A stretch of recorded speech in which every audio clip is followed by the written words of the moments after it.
Buenas tardes, mi nombre es Aldo Iván Efraín Galicia Rosas. Soy licenciado en Educación Física, maestro en Pedagogía de la Iniciación Deportiva y actualmente me encuentro estudiando el doctorado de Cultura Física en la Universidad Contemporánea de las Américas.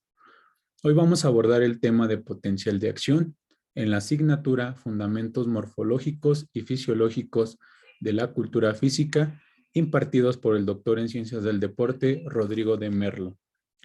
Para iniciar, vamos a ver lo que es una membrana plasmática. En esta imagen podemos observar la composición de una membrana plasmática. Estas membranas las encontramos en todas las células dentro de nuestro organismo. La principal función de estas membranas es el transporte de nutrientes dentro de la célula y el transporte de sustancias tóxicas fuera de ella. Se componen principalmente de glicoproteínas y lípidos. A su vez, relacionamos la estructura del sistema nervioso periférico, que se compone de fibras nerviosas mielinizadas y no mielinizadas. Estas fibras mielinizadas constan de un axón. Este axón se compone extracelularmente e intracelularmente y cada una de ellas tiene una carga. En la parte extracelular poseen una carga positiva y en la parte intracelular una carga negativa.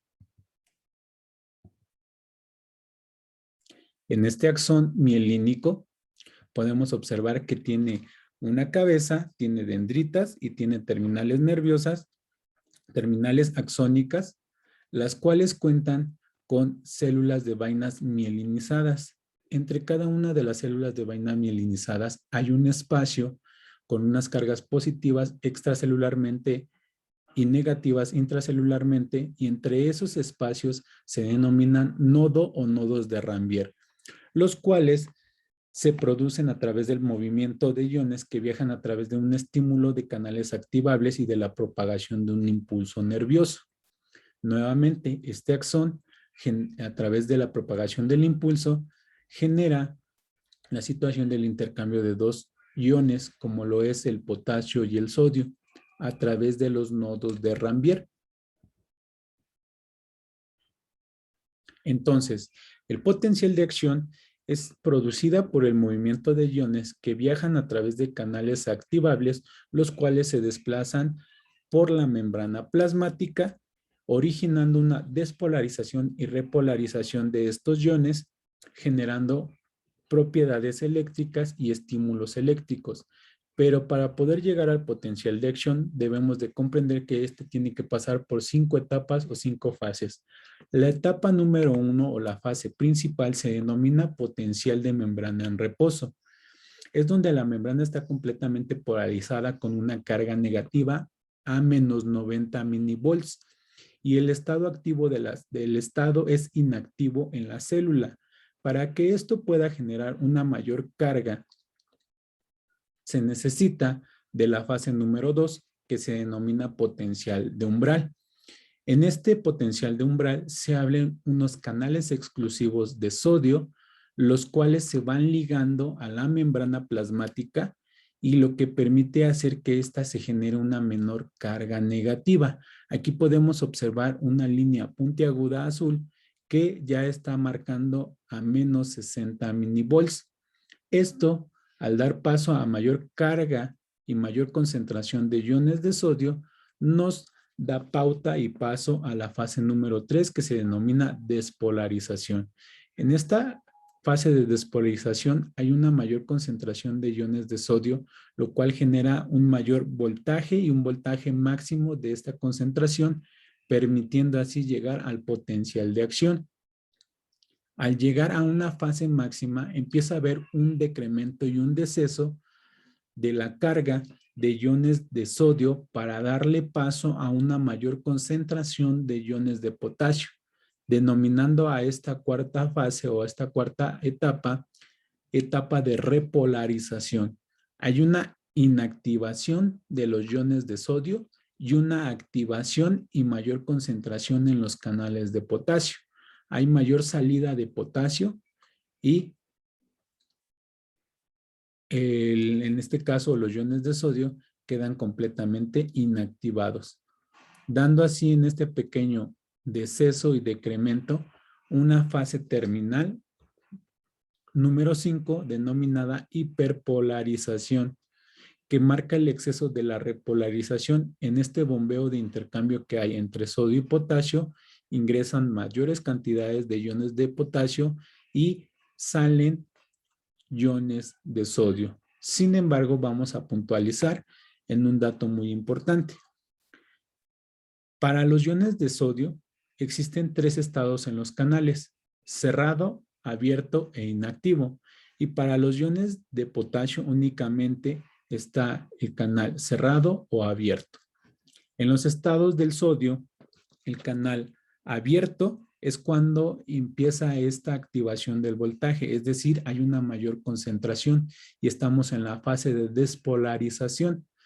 Cuando el canal está cerrado, es porque hay una mayor concentración de iones de potasio y ahí recordemos que esto se da en la fase de repolarización para luego entonces tener un canal inactivo. El canal inactivo nos permite llegar al potencial de acción y al voltaje máximo que éste tiene.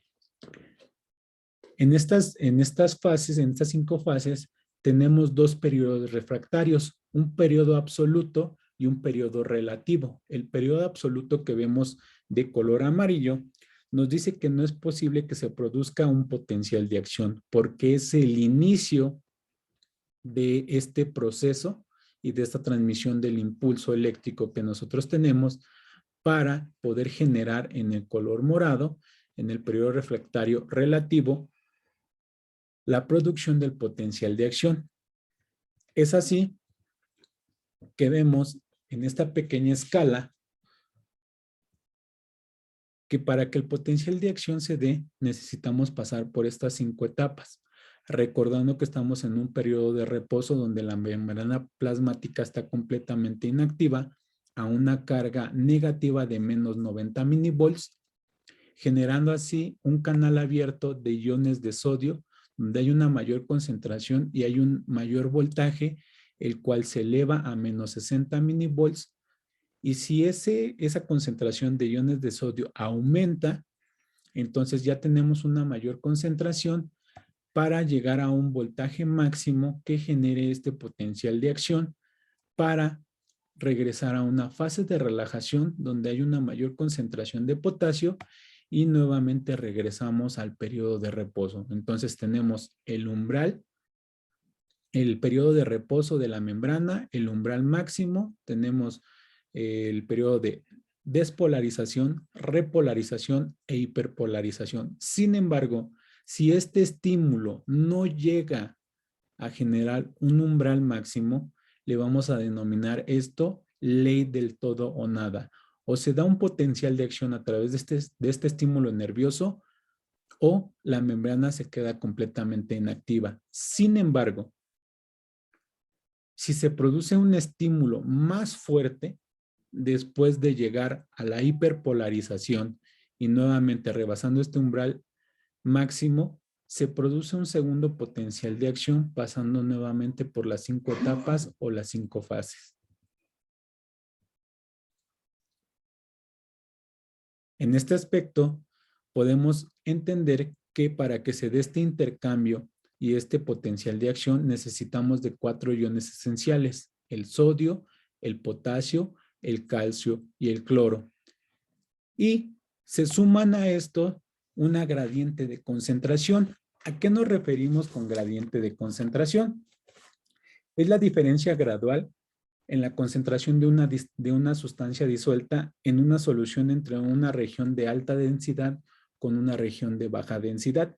En el proceso de las partículas de estos 4 iones que se mueven a través de una solución, permiten la concentración esencial en cada una de nuestras células y de las membranas plasmáticas. Entonces, este gradiente de concentración lo vemos en esta imagen que se da a través de un transporte completamente pasivo. ¿A qué me refiero con esto? Los canales de color azul son canales pasivos de potasio. Los canales naranjas son canales pasivos de sodio. En ninguno de los dos canales puede pasar un ion que no sea al que corresponde. Un canal de sodio no puede pasar por un canal de potasio y viceversa. A estos iones, como mencionaba, se le suma nuestra moneda energética o nuestra fuente de energía, que es el ATP. ¿Qué es el ATP? Adenosín trifosfato. Este ATP se hidroliza en ADP y esto se convierte en un ATPasa sodio-potasio. Entonces, esta molécula y esta hidrólisis del ATP permite liberar 3 iones de sodio a la parte del líquido extracelular y permite el ingreso de 2 iones de potasio en la parte del citosol, parte interna. Vemos todo este proceso que hay. Para que esto pueda generar una mayor carga, le vamos a denominar transporte activo. El transporte activo es cuando ya empieza esta parte de la fuente de energía del ATP a actuar.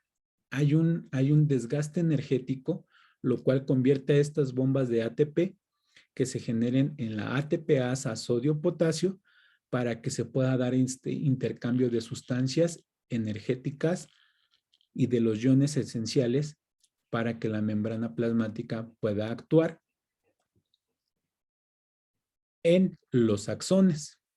En esta imagen nuevamente vemos que al recibir este estímulo, la dirección del impulso va desde la cabeza del axón hasta las terminales axónicas, generando así el impulso y la línea de acción a través de las vainas de mielina y a través de los nodos de Ranvier, donde vemos las 5 etapas y los procesos de repolarización y despolarización de las cargas positivas y negativas en este intercambio de iones que hay. Nuevamente, viendo en esta parte que el axón cuenta con una cabeza, cuenta con unas dendritas y al final cuenta con estas terminales axónicas. ¿Para qué? Para que en el momento que se conectan estas dos células presináptica y postsináptica, las entendemos así como una célula presináptica que es la emisora de difundir y de dar este paso al impulso eléctrico que llega a la célula postsináptica que es la receptora del impulso. Cuando las terminales axónicas se conectan con la cabeza de un nuevo axón a través de las dendritas, se da el proceso de sinapsis. En este proceso de sinapsis se conjuga la contracción muscular. ¿Sabías que una contracción muscular se desencadena cuando un potencial de acción viaja desde los nervios a los músculos? Y para esto debemos de entender que en nuestro organismo tenemos diferentes tipos de neuronas y nos vamos a centrar en la neurona motora. Esta neurona motora es la que se encarga de controlar a nuestros músculos. Entonces, esta motoneurona o esta neurona, cuyo axón llega a este proceso que se da a través de esas dos células, presináptica y postsináptica, a través de la sinapsis. Vemos en esta imagen la neurona motora, el cuerpo de la neurona, el axón, que es la conexión donde se va a direccionar este impulso que llega directamente al músculo para generar una contracción muscular, que es lo que podemos y alcanzamos a observar en esta imagen. En este pequeño corte o acercamiento microscópico, vamos a ver más adelante en las diapositivas todo este proceso tan complejo que genera un simple movimiento muscular en nuestro cuerpo. Para esto, debemos de entender que al darse una contracción muscular, primero tenemos que entender qué es el sarcómero. El sarcómero es la unidad atómica y funcional del músculo. Este sarcómero nos permite generar esta contracción muscular. Y en esta imagen vemos pequeños cortes incisivos macroscópicos donde encontramos un fascículo muscular. Dentro del fascículo muscular encontramos una fibra muscular. Internamente en esa fibra muscular encontramos miofibrillas. En esas miofibrillas encontramos un pequeño corte interno que le vamos a denominar sarcómero. Este sarcómero se compone principalmente de dos proteínas, la miosina y la actina. La miosina La miosina, no lo olvides, son filamentos gruesos. La actina son filamentos delgados y muy finos. En esta imagen vemos cómo está la contracción y la relajación de un músculo. ¿Qué es la contracción muscular?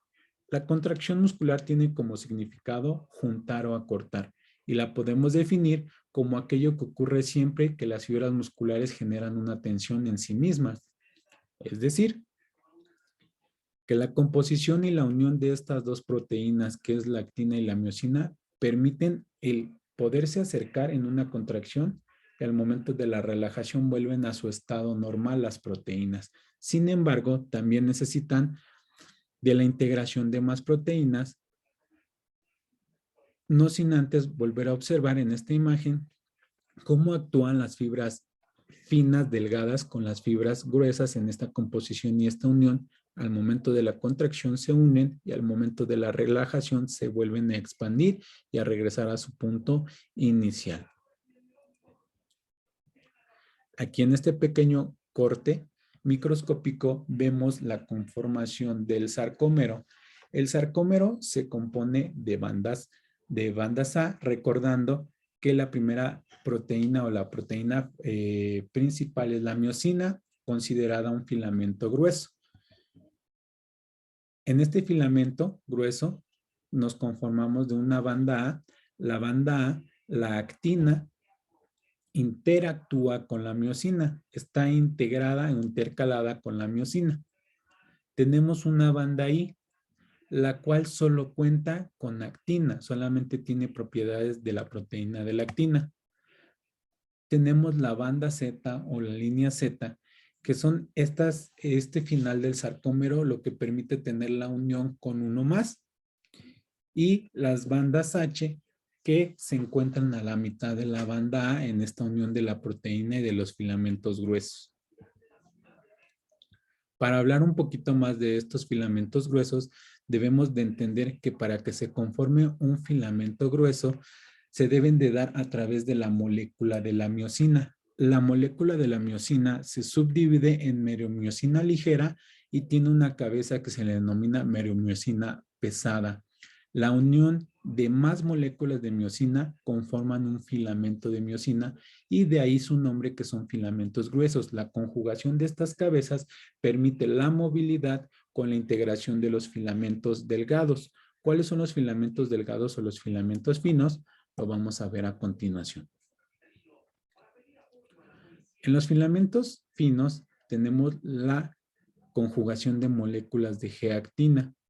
Son estas pequeñas moléculas globulares, redondas.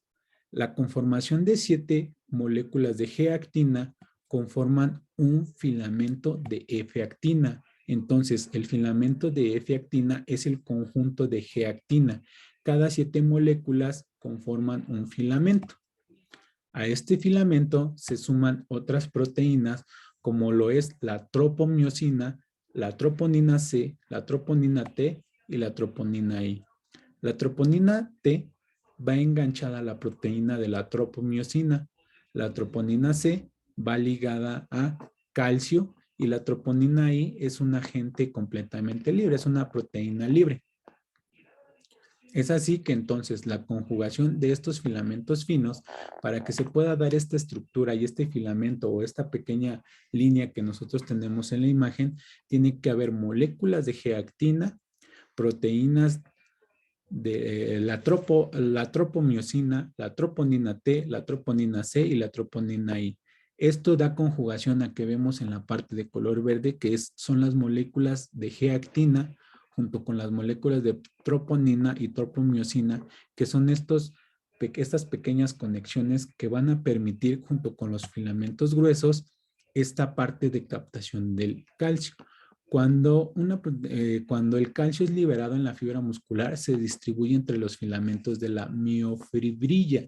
Entonces ya vamos viendo esta parte de la conjugación de filamentos de miosina con filamentos de actina.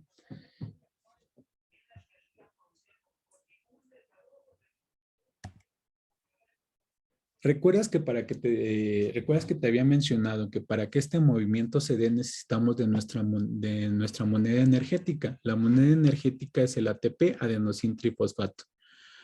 Cuando hay una captación de calcio, en el filamento de la actina recibe este calcio, permite la generación del movimiento a través de la tropomiosina, de la troponina C, de la troponina T y de la troponina I, se unen a la cabeza de los filamentos de la miosina en conjugación con nuestra moneda energética que es adenosín-trifosfato, el cual sufre un proceso de hidrólisis.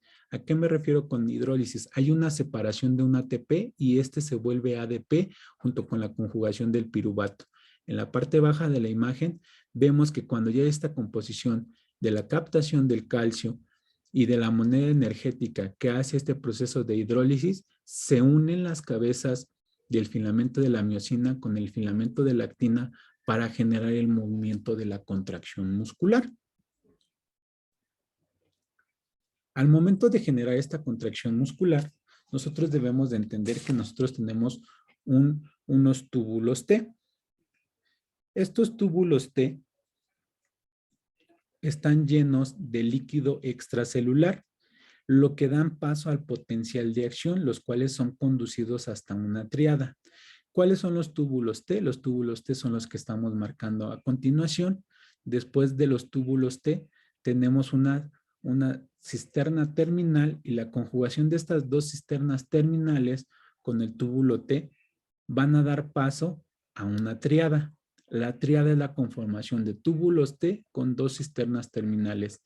En la anterior tenemos también marcado de color azul esas pequeñas líneas amarillas como una telaraña al retículo sarcoplásmico. El retículo sarcoplásmico se encarga de nivelar las cantidades de calcio intracelular en el músculo, entonces estos se encargan de almacenar y de liberar el calcio a través del sarcolema. ¿Qué es el sarcolema? El sarcolema rodea al sarcoplasma y al citosol y al citoplasma de la fibra muscular, manteniendo un potencial debido a la diferencia de contracción que hay de cargas positivas y negativas, como lo vimos intracelularmente y extracelularmente en el interior y exterior de la célula. El primer paso en el proceso que lleva al potencial de acción a través de las 5 fases que ya vimos anteriormente. Entonces, en esta situación, las fibras musculares se componen de miofibrillas, de membranas y de células o redes citoesqueléticas que se anclan a las fibras que dan paso a este sarcolema. Dentro de este sarcolema, nosotros ya vamos viendo que la situación en el retículo sarcoplásmico también hay una purificación inicialmente de 3 proteínas más. ¿Cuáles son estas? La ATPasa de calcio, la calsecuestrina y el receptor a la rianodina.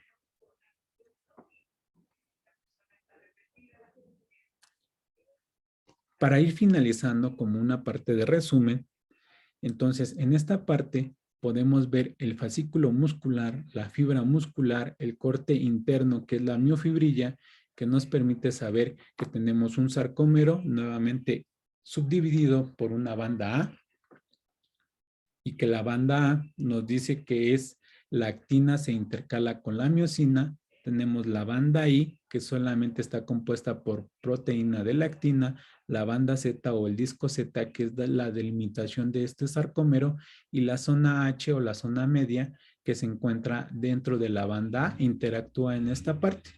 Asimismo, para que se pueda generar este proceso de contracción muscular, se tiene que dar la unión de un filamento de miosina con la unión de un filamento de F-actina.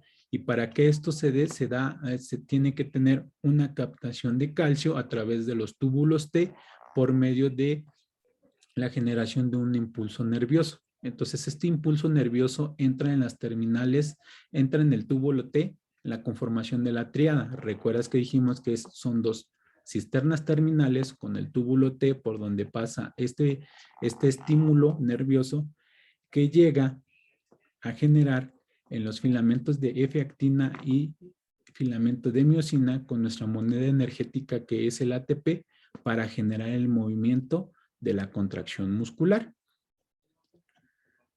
En esta imagen vemos entonces que el potencial de acción llega a la unión neuromuscular produciendo una onda de despolarización en el sistema de túbulos T y la liberación de calcio por parte del retículo sarcoplásmico. Recuerda que el retículo sarcoplásmico se encarga de esta parte, liberación y almacenamiento de calcio. Este calcio que es liberado en el sarcoplasma se une a la troponina y deja expuestos los sitios de unión de la miosina sobre el filamento de actina. En los filamentos de actina, a través de la hidrólisis del ATP, recuerda que para que éste se pueda mover la cabeza y la unión, debe de hidrolizarse y debe de convertirse en ADP, y a esto le sumamos una molécula de piruvato. Al darse esta separación, pues la cabeza de miosina se une a la actina y se libera y se hace este proceso de hidrólisis. En ese golpe de potencia, la cabeza de miosina se empieza a mover y los filamentos se deslizan unos sobre otros. Es decir, que ya empieza a haber una generación de movimiento a través de este transporte activo que hubo de miosina y de actina, y entonces el ATP se une a la miosina haciendo que la actina sea liberada.